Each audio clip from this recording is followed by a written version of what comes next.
Good morning, everyone. Happy Monday. I hope you guys have had a fantastic weekend. Welcome back to Monday Manna, where we give you clarity for the calling and direction for the doing. And I'm so thankful that you guys have chosen to join here, whether it's on LinkedIn or Facebook or YouTube or TikTok or in the Zoom room. I am so grateful that you would spend just a couple minutes of your Monday morning with me, and so thankful that you are going on this journey of Monday Manna with me.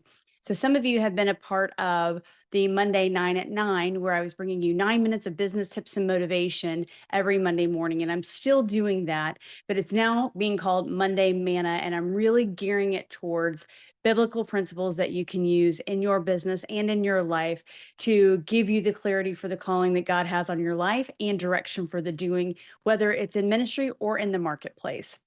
So today we are going to be talking about what true service looks like and leadership in service looks like.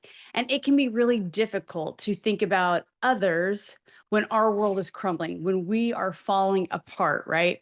And in the middle of a crisis, or if you're just simply not feeling great, often it's hard to look outward and see the needs of other people and think about them when your world is falling apart.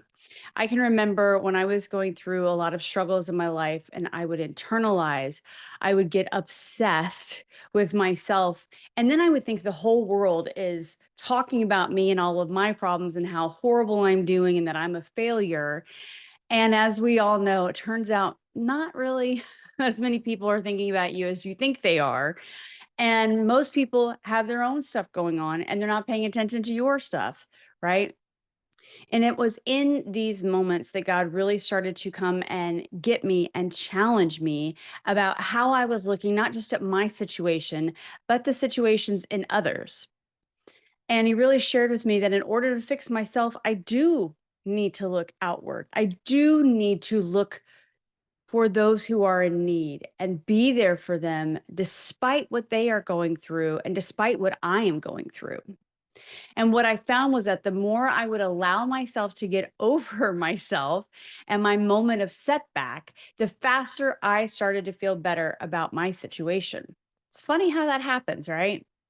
Mark 10:45 says, "For even the Son of Man did not come to be served, but to serve and to give his life as a ransom for many."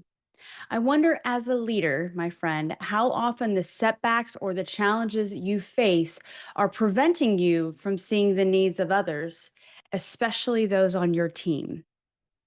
Keeping those blinders on to the world and to the people around you when you are hurting or when you're needing an answer, it prevents you from being the light God called you to be in your world. He did not say only be a light and serve when it's convenient or when you're feeling happy or confident or settled or excited about your life. He calls us to serve regardless of our circumstances.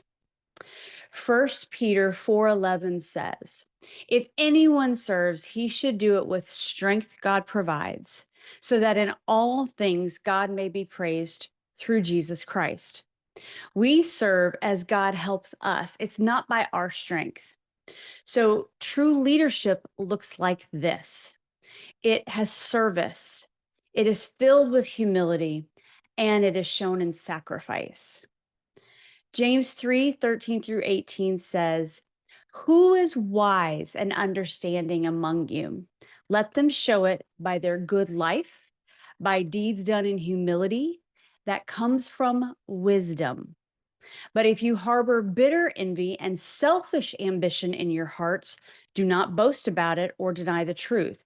Such wisdom does not come down from heaven, but it is earthly, it is unspiritual, it is demonic. For where you have envy and selfish ambition, there you find disorder and evil practice. But the wisdom that comes from heaven is first of all pure, it is peace loving, it is considerate, it is submissive, it is full of mercy and good fruit, impartial and sincere." It's a lot to take in, but it's very clear, clear cut, and it's great in its conciseness of how we should operate as leaders in service and humility and sacrifice. When we can focus on helping those around us more than we try and focus and fix all of our stuff, or fix our need to solve our own problems, those problems tend to have a way of working themselves out. Now, I am not saying avoid and walk away from self-care and all the things that you need to do, because I wholeheartedly believe you cannot fill from an empty cup. So please hear my heart when I'm telling you this, that I understand the need for self-care, and I understand to take care of yourself is part of what allows you to take care of others. But when we have those moments that are so overwhelming, we cannot look past the end of our nose because the world is overwhelming, and it's hard to navigate through those waters because all we see is the problem. We don't see any way that there could be a solution. This is what I'm talking about. This is the meat and the heart and the soul of biblical principles that I'm talking about, that will help you navigate through those waters and start to see that lighthouse on the shore. So here's your takeaways. I'm always going to give you 3 takeaways every Monday. Number 1, prioritize the growth of your team. Number 2, listen deeply before you start to lead boldly. And number 3, use your influence to elevate others. So let's break those down. Number 1, prioritize the growth of your team. Think about biblical leaders. Moses mentored Joshua, preparing him to lead the Israelites out of Egypt. Elijah mentored Elisha, who continued on in that ministry. Paul mentored Timothy, instructing him in leadership principles. And of course, the greatest, Jesus Christ, he mentored his disciples, and they got to see his ministry firsthand. And he mentored them through teaching and guiding them with his actions and his words. They saw it in real time as it was happening.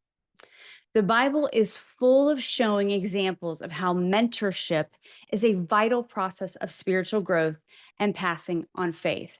And mentorship, guys, is not always just about the concepts of business and how to run your business and showing your team where they fit in your business, although all of that is a component. But it's also teaching them and showing them and sharing with them how to be better people, how to be better fathers and husbands and wives and mothers and friends and community people, and to serve others and to see the world around them in a different way. That also is part of mentorship. So how can you do that as a leader? How do you prioritize your team as a leader? It is through that mentorship, and 3 aspects of that mentorship. How is your communication? How is your clarity? And how are you doing consistently? How is your communication? How is your clarity? And how is your consistency?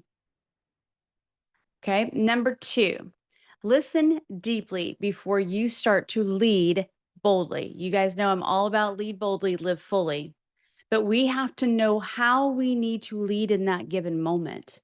And we can't know how to lead and where to lead if we don't know what's happening around us because we're too busy paying attention to ourselves, or what the status is of your people if you never stop by their desk and ask them how they're doing or what's going on in their world outside of what the report is telling you their activity is. Where's their head at? What are they thinking? Do they know where they fit into the big picture of your corporation? Do they know the overall why of the organization? If you don't talk to your people, you won't know how to lead them. The feedback loop has to include you, okay? And number 3, use your influence to elevate others. So much of what you see online is cringy, I know. And it's all about selfish ambition, gaining followers and going viral and increased engagement. And how many clicks and how many, reposts do you have? All that can be a sign that people are paying attention to you. But that's not what I want you to focus on. Because when you begin to have influence, true and real kingdom influence, use it to bring out the best in others. Help them see their own worth and their value, and bring to the surface their gifts and their talents and their opportunities to reveal the impact they can have on the world and help give them a platform that maybe somebody didn't give to you. Because true leadership is filled with service and sacrifice and humility.